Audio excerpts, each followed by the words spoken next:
The violence is just escalating.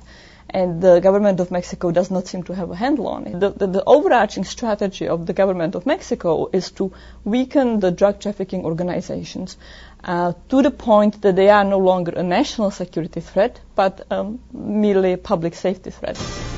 This is At Brookings, a weekly in-depth look at the issues behind the news. This week, cartels and carnage, the drug war in Mexico.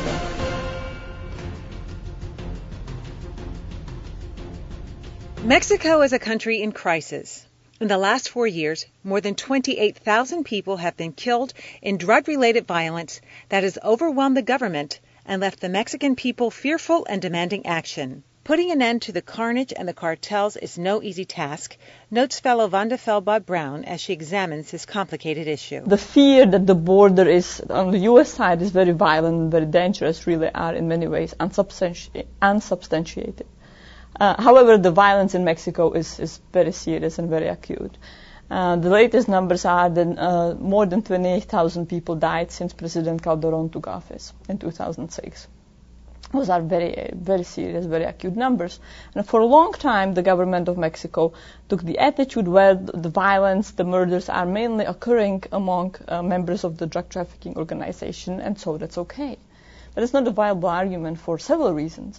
That although they might be shooting at each other, the criminals shooting at criminals, the bullets are nonetheless flying on Mexico's street and they are affecting ordinary Mexicans. And in fact, they are affecting ordinary Mexicans to a greater and greater degree. Violence in Mexico continues to escalate, yet the Mexican government insists that this is a sign that their strategy is working. The strategy that the government of Mexico adopted to weakening the drug trafficking organization is one that focuses on arresting or killing what they define as high-value targets, so the heads of the organizations.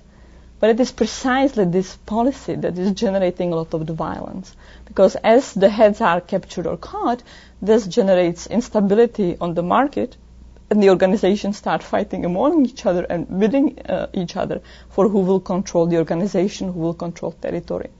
And at the same time, the government of Mexico has, with U.S. assistance, has undertaken a major effort to reduce the pervasive and utter corruption that law enforcement in Mexico experiences.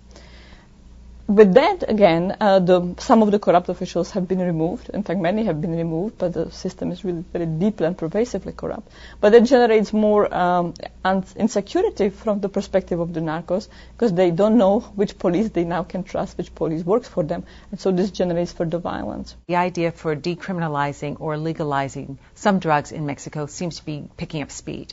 What's going on with that? I do not believe that the idea that drugs will be legalized will destroy or weaken cartels really holds. There is very little evidence that this takes place. If you look at organized crime groups, they usually have very high capability to switch from one form of illegal commodity, smuggling illegal commodity, to another. Moreover, as they become more and more sophisticated, they take on proto-state function, and they really function as non-state entities who organize how society, including economy, is organized in the areas they control. And this is what we are seeing with the Mexican cartels. They no longer simply smuggle drugs. They want to control who are the coyotes, the smugglers that can take human migrants into the United States across the border.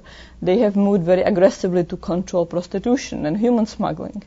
They are increasingly simply trying to charge who operates on the Zocalo, whether a person can sell, pirated CDs or even legal made products like jewelry, for example, and how much they will pay to them. The Mexican government is displeased with the U.S. because it feels that the United States is not doing enough to stop the flow of guns and money into Mexico.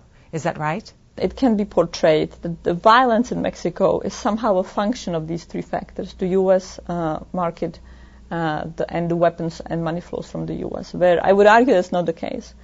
And in fact, it was not the case in Mexico a decade ago, where the consumption was still in the U.S. and the money and the weapons were still coming from the U.S. and Mexico, and the situation in Mexico was far less violent.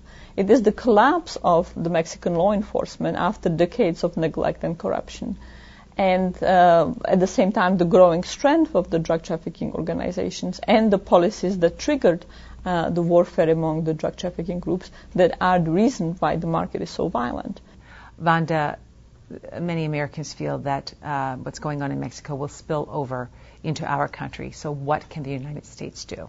Allowing law enforcement to do what it does very well, community policing, has good relations with community, and setting the institutional and legal framework for U.S. law enforcement is very important, as well as allowing law enforcement to focus on what the key priority is, which is preventing organized crime from becoming too strong, from having the ability to corrupt or coerce communities, so that we don't see the violence like Mexico is experiencing.